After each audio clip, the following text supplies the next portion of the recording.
السلام علیکم ناظرین، امید ہے کہ آپ صحیح ہوں گے۔ اس ایپیسوڈ میں لیٹ علی شو یو کے ہم فوکس کر رہے ہیں جو پاکستانی سینکڑوں کی تعداد میں بتائے جا رہے ہیں، مگر کسی کو اندازہ نہیں کہ کتنے ایکچوئل نمبر ہے جن کی شہادت ہوئی ہے، جو جاں بحق ہوئے ہیں۔ ایٹ لیسٹ 300-400 لوگ بتائے جا رہے ہیں کہ مارے گئے ہیں اس کے اندر۔ To get an idea about کہ کیا سچویشن ہے، سروائیورز کیا کہہ رہے ہیں، کدھر یہ سچویشن کھڑی ہے، پاکستانی سروائیورز کتنے ہیں، I'm joined by Elvira Krithari. Let's talk about the survivors. Who did you meet and what did they say?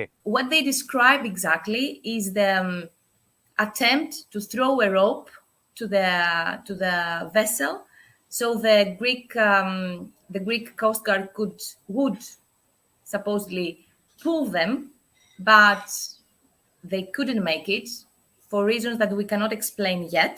So the vessel capsized. We don't know exactly how many Pakistanis were there.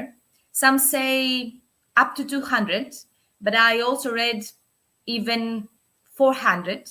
So we don't know, and the sad thing is that we may never know exactly what happened and how many people were on the Adriana, that's the name of the boat. Most of the Pakistanis were placed in the lower deck. And this is because they think that if the authorities that came to rescue them see first the Syrians, it's more likely to protect them and to offer help. Let us say that the vessel had problems from the beginning. Like the testimonies say that from the second day, from the first day, just hours after they started their journey, the vessel stopped in the middle of the sea and they had to fix the engine like for 7 or 8 hours until they started moving again. So imagine in the lower deck, the Pakistanis are placed there helping with the fuel in the engine, and they were placed like 20 here. That's exactly, I quote them, that's exactly what they say. 20 here, 20 there, in order to secure the balance of the vessel. There were some, according to the testimonies given to the Greek authorities, that they paid extra cash. They gave from €50 to $200 in order to secure a place, a seat in the upper deck. Some people couldn't breathe. They were suffocating inside the vessel. So they bribed, actually, the smugglers, the team of smugglers that were on the vessel, to put them in a better place, to move them from the lower deck upstairs. It's unbelievable. And, considering that this particular area, Kalamata, doesn't necessarily receive many migrant or refugee intake as opposed to the Aegean, isn't that right? That's right, exactly. Now what happens is that this is the central Mediterranean route. So the migration flows, if you see the maps and all the data that we have about how people on the move, what are the passages the people on the move prefer, they would choose the central Mediterranean road to reach Italy. Now there are some things that are important to know here, that people prefer Italy to Greece for a variety of reasons that have to do with the asylum procedures. And because, as they told us, it's easier if you reach Italy to travel to reach Central Europe with only €300 on your pocket, and you don't need smugglers. When you come to Greece, and the first country you reach as a migrant, as a refugee, is Greece, then you have to stay here. And in order to move towards Central Europe, you need to pay €4,000 to smugglers. So Greece is more expensive. The procedures are delayed.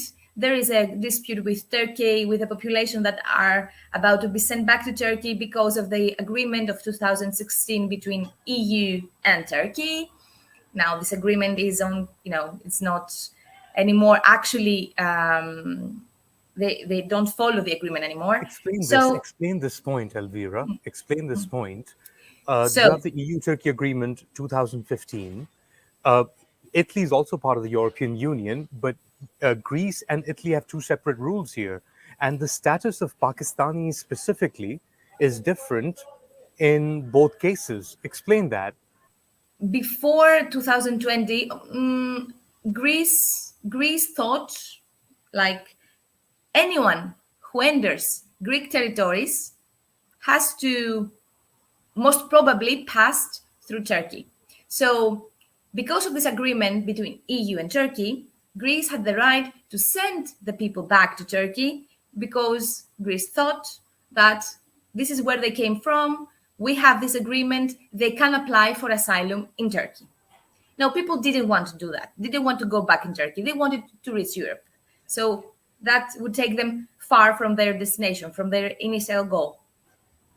Anyway, after 2020, and because of the pandemic, Turkey said, I'll say that, in plain words, I'm not taking anyone anymore because of the pandemic, and then because of other reasons that have, the bilateral relations between Turkey and Greece are on the edge sometimes. Yeah, so but or hold often, on a second.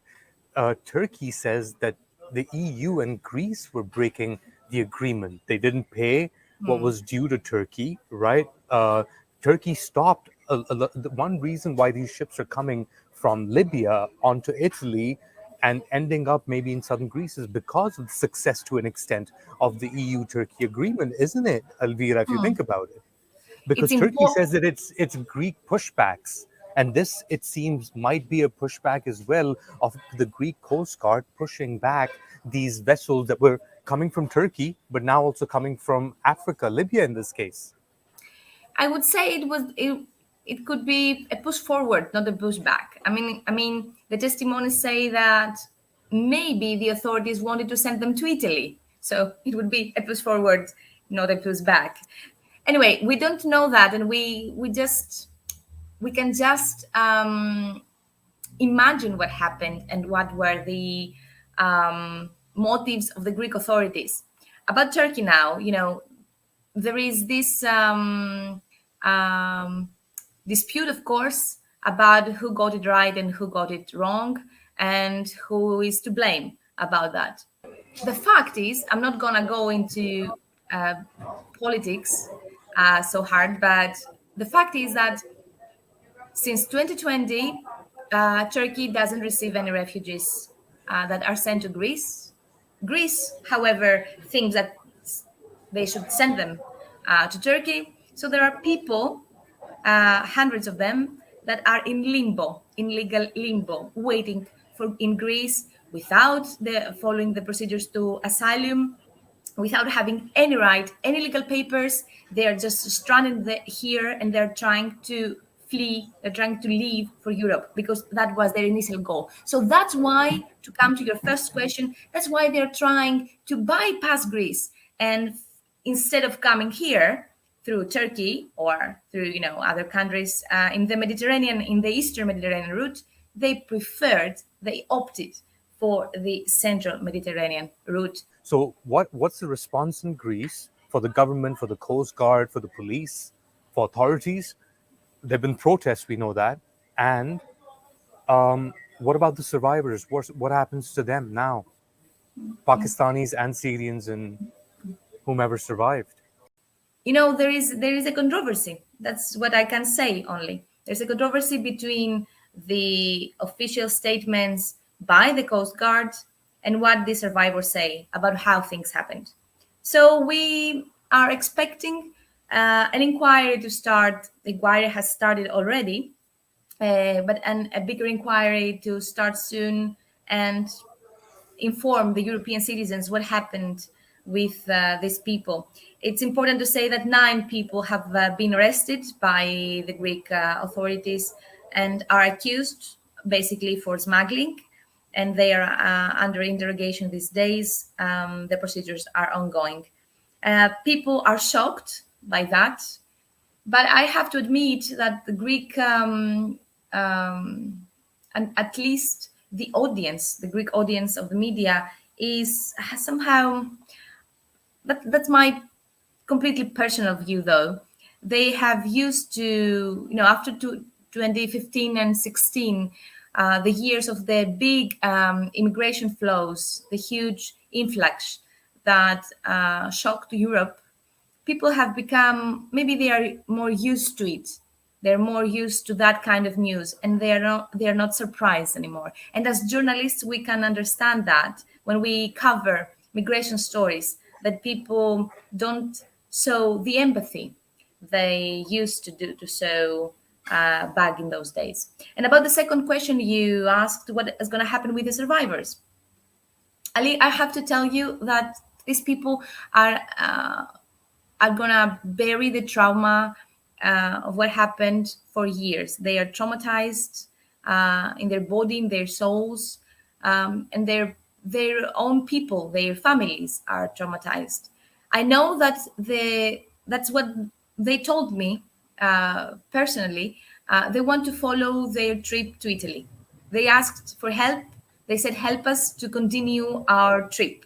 We don't want to stay in Greece.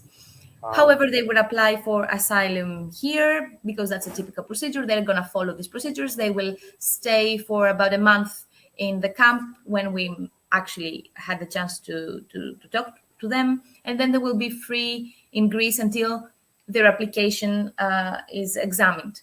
But I need to say that about the people who didn't find their loved ones among the survivors, about the people that they came from all across Europe, from Sweden, from Denmark, from the Netherlands, from Germany, from Italy. They arrived in Greece from the beginning to find, because they were seeing in social media pictures of their own, of the survivors, and they were trying to understand if their own loved ones are between the people who were rescued. For some, as we saw the story of the 18-year-old boy who found his brother, the brother from the Netherlands who found the 18-year-old boy among the survivors, that was a story that it had a happy ending. Two brothers were reunited. But for most of the people who come here, there's no happy ending. There's just great loss, great sorrow and pain. And as one man told me, one man from Syria, we were 10 brothers. Two of us died during the war in Syria. And now I came in Greece to find out if we are 7.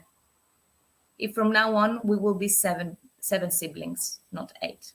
So for the people that they have to admit, to accept the fact that they are now, they lost their loved ones, their kids, their sons, their wives with the babies, because there were women in the middle deck with children in their laps. For all those people, that's a tragedy, an unprecedented tragedy, and for all of us as well. Thank you so much, Elvira Krithari. ہمیں یہی اندازہ نہیں کتنے لوگ اس حادثے میں جہاں بحق ہوئے ہیں ابھی تک، کیونکہ یہ پاکستانی جو تھے انہوں نے فلائی کیا پاکستان سے مصر سے کشتی میں یہ چڑھے، وہ کشتی لے کے گئی انہیں لیبیا، وہاں سے اور لوگ چڑھے اور پھر لیبیا سے یہ اٹلی کی طرف میڈیٹرینین کے تھرو جا رہے تھے، اور کشتی خراب ہو گئی، انجن چلنا بند ہو گیا، پاکستانی مڈل ڈیک کے اندر تھے، چھپے ہوئے تھے، کیونکہ اگر پاکستانی بظاہر نظر آ رہے ہوتے تو ان کے اسائلم چانسز کم ہو جاتے، ان کے ریسکیو چانسز کم ہو جاتے، مگر ان کے ریسکیو چانسز ویسے ہی کم ہو گئے، کیونکہ جیسے پہنچے یونان کے کوسٹ پہ تو کوسٹ گارڈ تو آیا بچانے کے لیے، رسی ڈالی، روپ ڈالی انہوں نے، مگر بچانے کے بجائے یہ حادثات ہو گئے، اور ان کا جو امپلیکیشن ہے وہ پاکستان تک بہت محسوس بھی ہوتا رہے گا۔ تو یہ تھا ہمارا پروگرام۔ پلیز اپنے کامنٹس اور سجیشنز بھیجتے رہیں اور سبسکرائب ضرور کیجیے گا۔ اپنا خیال رکھیں۔ خدا حافظ۔